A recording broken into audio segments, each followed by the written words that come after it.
Hey, race fans, welcome to another edition of HossTalks, the show where Hoss talks. We're filming live in the HossTalks studio at Bob's Turn 5 at Port City Raceway. Hey, hope you're having a great week, and welcome to what I think is going to be a great episode on today's show.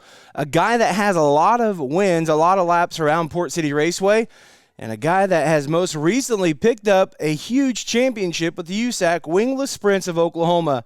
The Owasso Outlaw, Ty Hulsey from Owasso, Oklahoma, will be on the show right after this. Performance Electronics, custom electronic solutions. From design to manufacturing, let us put your ideas in motion and become your company's full-service electronics manufacturing experts. Performance Electronics. Hey guys, welcome back to HossTalks, and as promised, I've got the man, the myth, somewhat of a legend, maybe somewhat, Ty Hulsey. Ty, thanks for taking time to come chit-chat with me, man. Not a problem. Thanks for having me. I wouldn't say I'm a legend. Right. Not just yet. I mean, you've done some pretty spectacular things. Just real quick, I mean, I've known you a long time, and I've been around you. But for the people that may not know Ty Hulsey, how did it all get started? Like, you grew up racing here at Port City Raceway, right? Yeah, Dad always ran sprint cars, and then when they had me, he sold the sprint cars. And then when I was about 4, he decided to get into micro racing, and then I ended up getting a quarter midget when I was 5, and then after that, I just really didn't like the asphalt side of things and racing on a Sunday, and I wanted to be out here with Dad on Saturdays. So then we got rid of that and got a junior sprint and started running out here, and I've been here ever since. So junior sprints, I mean, you had some pretty good, back in the day, whenever you were in junior sprints, that's whenever you had guys like Blake Kahn and everyone else, right? Yeah, it was loaded. Name some of the names that you grew up racing with, because a lot of people are going to recognize the names at least, right? In junior sprints, I mean, we had Blake Kahn, me, Hannah Adair, there was Brennan Doss, there was Janeway, Christopher Bell.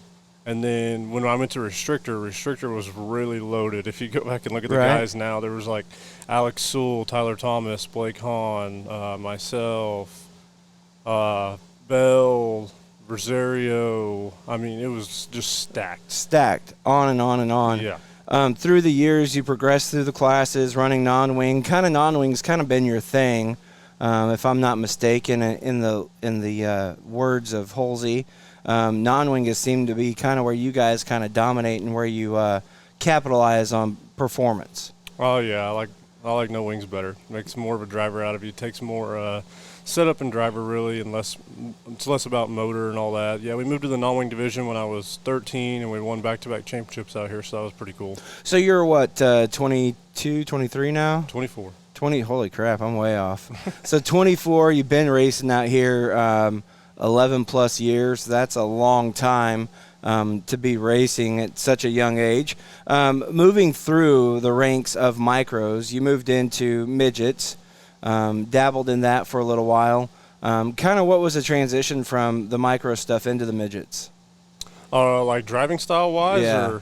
I mean, they're a completely different animal, really. There's no comparison. The midget is completely different than anything else. You have to be on the edge at all times and just driving balls to the wall, really, living on the edge and hoping not to die. Whenever you go back in time and you think about your first time getting in a midget, it was actually a car owned by Eric Fenton, wasn't it?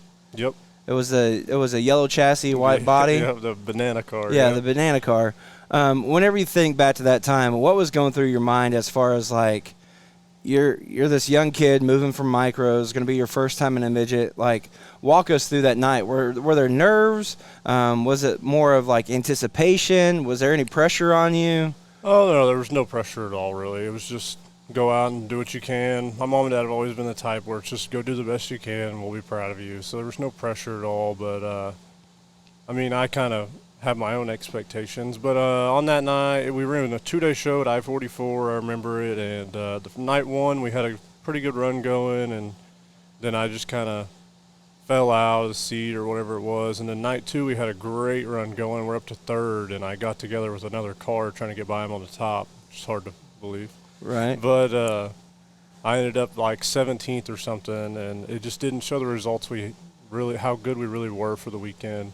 And that was kind of disappointing. But other than that, it was just more of a anticipation and go out and have fun, and just really built up for that and had been leading up to that point and to make that step. Right.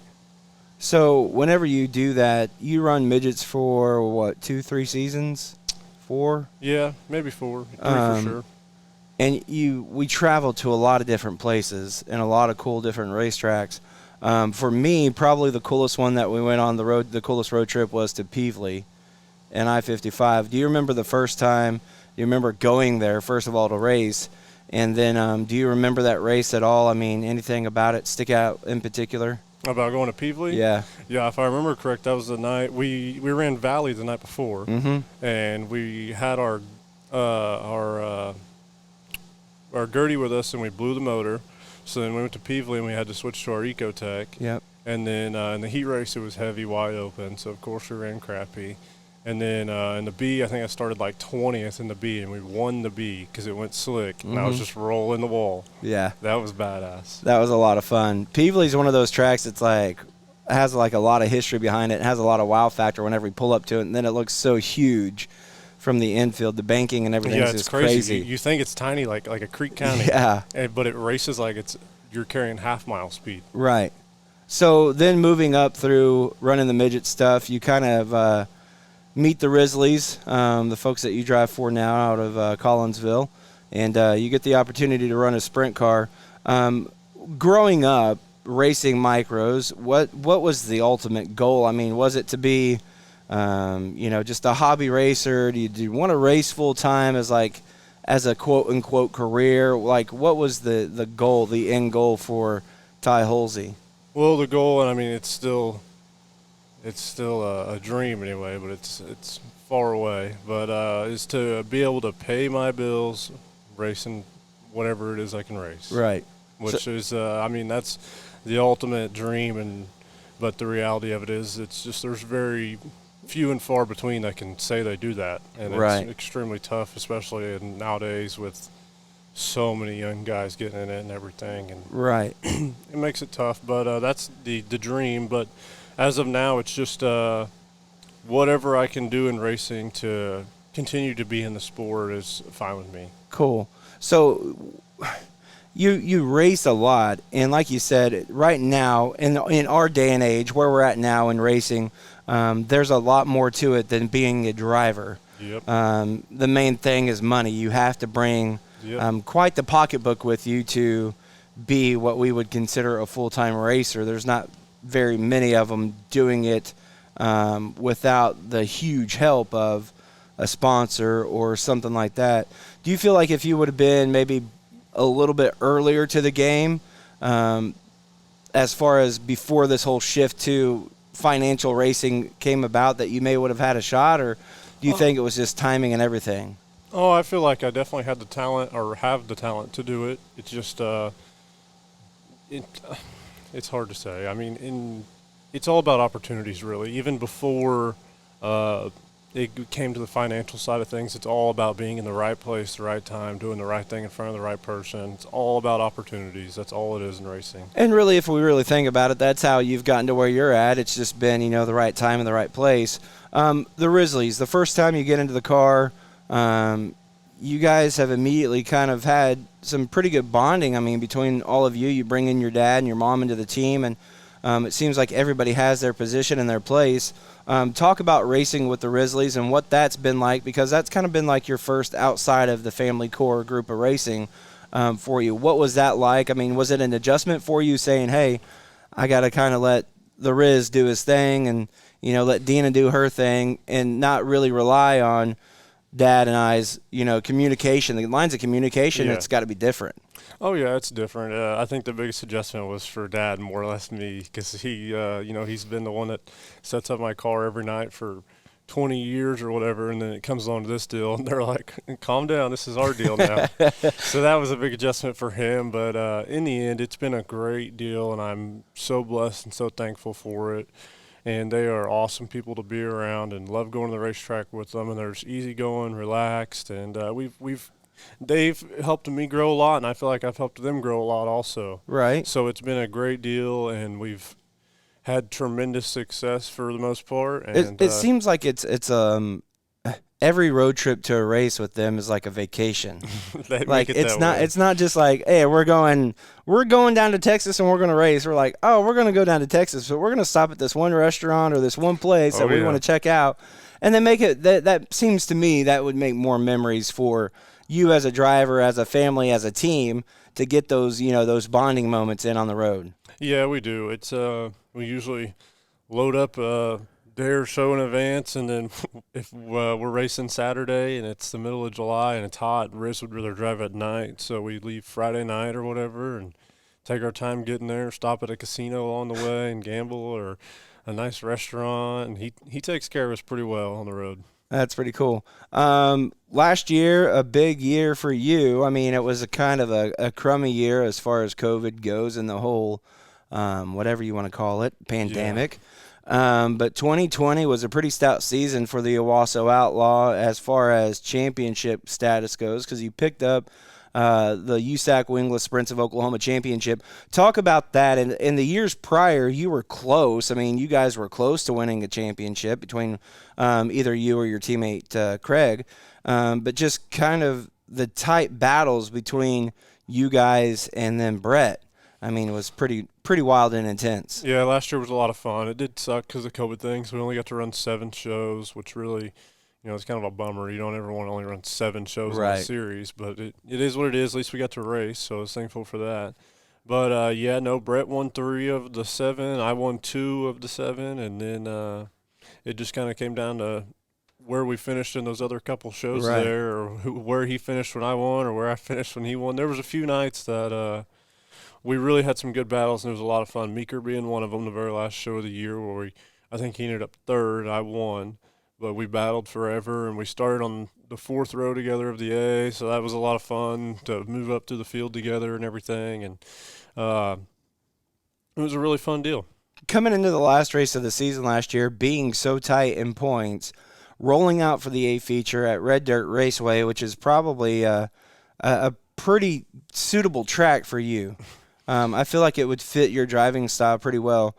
Did you have the confidence going, man, I can do this, or was it like, oh, dude, this is going to be a boxing match that's going to come down to the final round? Oh, I knew it was going to be tough just because me and Brett, we do compete so hard and everything, and we're both so good in what we do that we both respect each other a lot, and we drive the crap out of each other, but there's also respect there, which is good.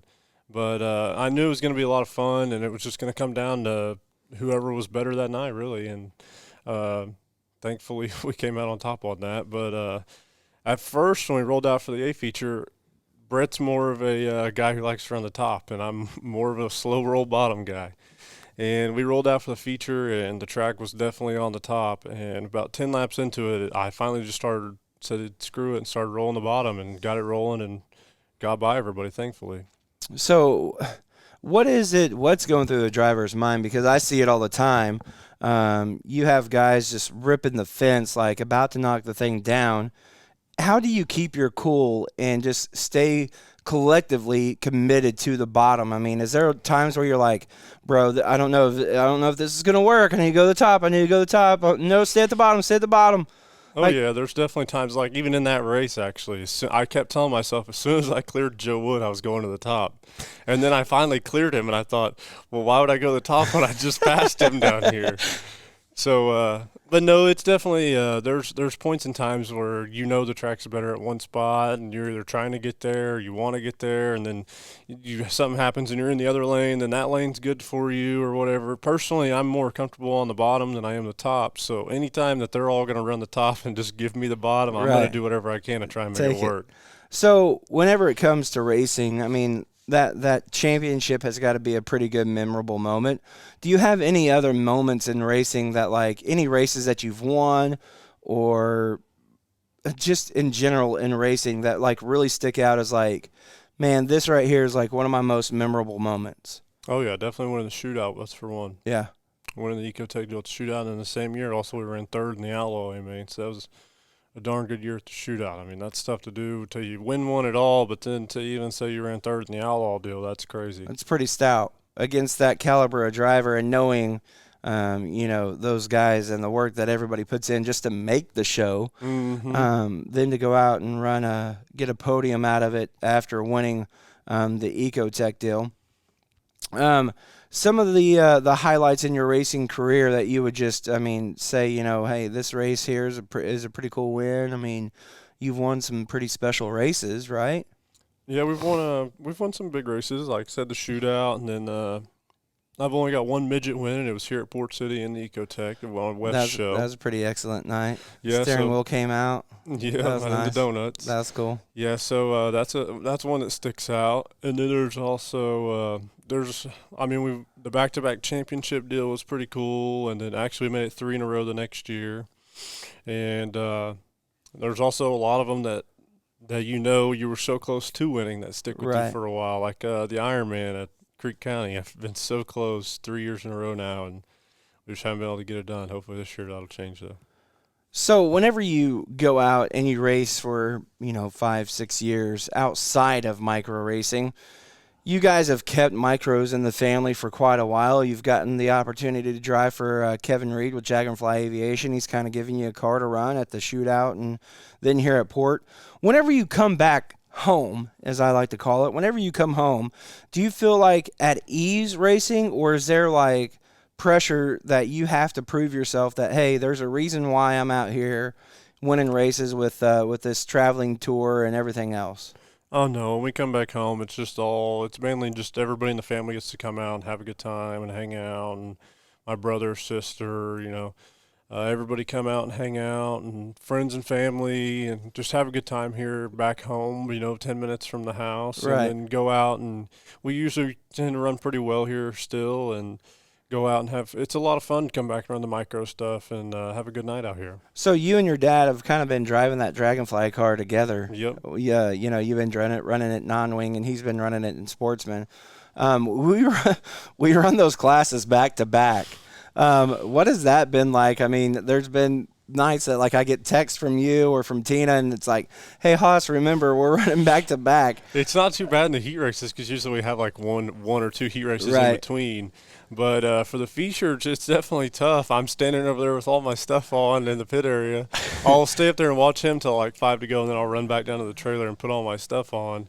And I'll stand there and wait on him, and as soon as he climbs out, I'm climbing in, and then he jumps out, and my brother, Thomas, or whoever's changing air pressures, letting the tires back down, or taking a wing off, all that. Right. Last week it was not last week. The last time we were here was pretty stressful because we actually had a water line come loose. Oh, man. So it comes in and it's dumping water everywhere, and I'm trying to get in the car. So then Thomas has got gloves on trying to get underneath the hood to put a water line back on, and then they're screaming for me to get in staging. Man. So it was a little stressful, but we made it. There's been some stressful, scary times. You mentioned that water line. You had a water line actually come off of, was it your restrictor car? Yep. Whenever you're running restrictor? Yeah, it was like 9. 9 years old, and the line just comes off. You got burnt pretty bad, didn't you? Oh yeah, it was pretty brutal. It killed all the skin on my hand and then my whole left leg, my whole thigh over here.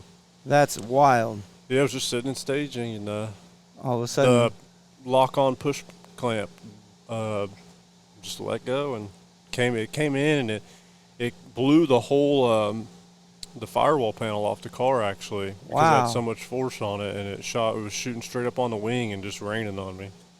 Goodness gracious, that's wild. That was a scary night. That is wild. Outside of racing, you're a kind of stay-at-home guy, not really going out and stuff. But for the people at home, let's just run through some quick this or that. Are you an early morning guy, or are you a night owl? Night owl. Night owl for sure. Likes to stay up. Are you you like all things spicy, like hot? Yep. Like the spicy, hotter the better. Yep. Like we were talking the other day. What was it? Tabasco jerky? Oh yeah, Slim Jims. Oh man, what are you thinking? The Tabasco flavored Slim Jim. My goodness, Those are bomb. Are you a soda or like an energy drink or like a juice guy? Drink. Energy drink. What's your go-to energy drink? Right now, I've actually been hooked on coconut Red Bulls. Coconut Red Bulls. I've never had one until about we were at Ardmore 3 or 4 weeks ago, and I tried one for the first time and was like, I'm hooked. Huh. Other than that, it's just normal Red Bull. Right. Or I like G Fuel. Whenever you hop in the truck to roll to a racetrack, like what's your go-to snack drink combination? A Red Bull and Sweet Tarts. Sweet Tarts. Red Bull and Sweet Tarts, you can't go wrong. Like the hard ones? Yeah, the hard, like just in a roll. Yeah. Yep. I'm telling you, I don't know what it is about the combination of the two, but like it gets go together in your like mouth. peas and carrots. Yeah, it's just crazy. So you've got a girlfriend that we all know about, like Taylor. What's a typical date night for you guys? Like what's Ty doing for date night? Is it just like grabbing dinner and? Yeah, we go sit down somewhere nice to eat wherever she wants to go. Usually, how women are. Yeah. That's okay. She deserves it. She puts up with a lot, right? I know. And then most of the time, because normally a date night for us is on a Friday or Saturday. Right. So then, and it's on a night we're not racing, obviously, or else we'd be at a racetrack. So then usually we just go to the racetrack after. Like last night, we went and had a nice dinner and then went out to Tulsa Speedway. Yeah. What were your thoughts on Tulsa Speedway? That crowd was crazy. That crowd was crazy. That place was packed. It was a crazy crowd. I think, in my opinion, once they get some cars on the track and then they have some time to work it, get some cars on the track, they have a lot of massaging to go to the racing surface. I agree. They have a lot of work to do, but I mean that's as to be expected from that. There's definitely a lot of upside to it, right? But yeah, it's going to take some time and some work. But weren't you guys supposed to be there with the sprint cars coming up, or did it get rained out? We were supposed to have been there like twice already this year. Right. They postponed that, and then I think we're supposed to be there in about a month or so with the USAC go. So seeing what you saw last night, what would you do to prepare for that race? I mean, as far as like mentally, I think it would fit to your driving style once again because it was right around the tires, right around the bottom. And you had to be easy into the turns. I know, but hopefully they can get it to where you can get some passing going, which I'm sure they will. It just looked really narrow down the straightaway, so I'm sure they'll do something there and then hopefully get it to where you can actually move off the bottom. Last night was tough. There was a few guys that tried it, but it was just so hard to really carry speed off the corner, it looked like. Back to road tripping. What's like the go-to playlist consist of for Ty Hulsey? Oh, I listen to about anything and everything. My teammate is like hardcore heavy metal screamo, so that's usually when he gets the radio. That's whenever what I he gets listen to. the Whenever I get it, it's like Post Malone. Yeah. Or I'm really into Luke Combs right now. Yeah. I love some Luke Combs, and then like maybe some Polo G or Roddy Ricch. Okay. I'm gonna have to look up Polo G, Roddy Ricch. That's out of my vocab, but hey, I got to stay hip on the terms. Are you like a texter, a caller? Are you more Facebook, more Twitter? I would say I don't really post much of anything on anything. I'm just more of a scroller. A scroller. I get on Facebook. Unless it comes to sports. Oh yeah, you're a sports junkie. guru, like a junkie to the core. Like if ESPN was looking for a stand-in, they could call Ty Hulsey, and Ty Hulsey could probably help them out with some. I would love it. Anything. I mean, baseball, besides tennis, basketball, football, whatever it is, you've got it figured out. Everything but soccer and tennis. Everything but soccer and tennis. If you weren't racing cars, what would you be doing? Oh goodness. Like, would you be like? Well, are you saying if I just wasn't around racing at all? Yeah. Oh, it'd definitely be something with sports. Something with sports. Sports or gaming. Sports or gaming. You're a gamer. Yep. Are you a PS4 guy or a Xbox 5 Live? What is the newest Xbox? I don't even know. It's just called Next Gen. Next Gen. The Xbox X, I think is what it is. The Xbox X. Where do they come up with these names? I have no idea. If you had to describe Ty Hulsey's driving style to somebody that had never seen Ty Hulsey drive, how would you describe your driving style? Smooth, patient, slow. Smooth, patient, and slow. I mean, 2 out of 3 I feel like are right. You're not always slow. Yeah, but slower's faster. The wise Laney Edwards once told me, you know what, if that old boy would slow down a little bit, he'd be a lot faster.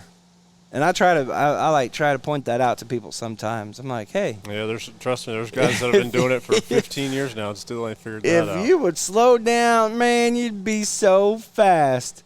A piece of advice that you would give to a young and up-and-coming racer.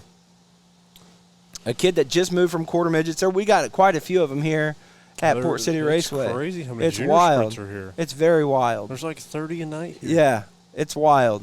It's extremely The wild. last time I was here, I think the only B feature we had was a junior sprint. Yeah. bee. That's insane, but it's great. Yeah. That is awesome to see like that many young kids getting into the sport.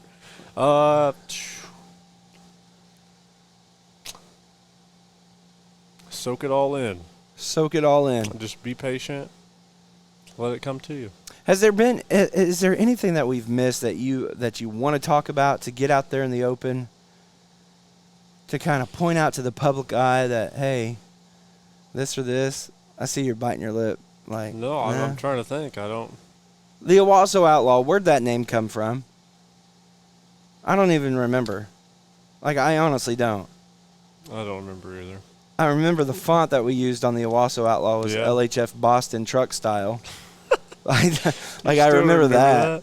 But, like, I Jeez. don't remember anything else. What was that, 10 years ago? That was like 10 years ago. PRI times? PRI times. Hey, that's for another episode. Race fans, thanks for checking out HossTalks. And all you new racers, be a sponge, soak it all in, and have a good time. We'll see you at the races. See you guys.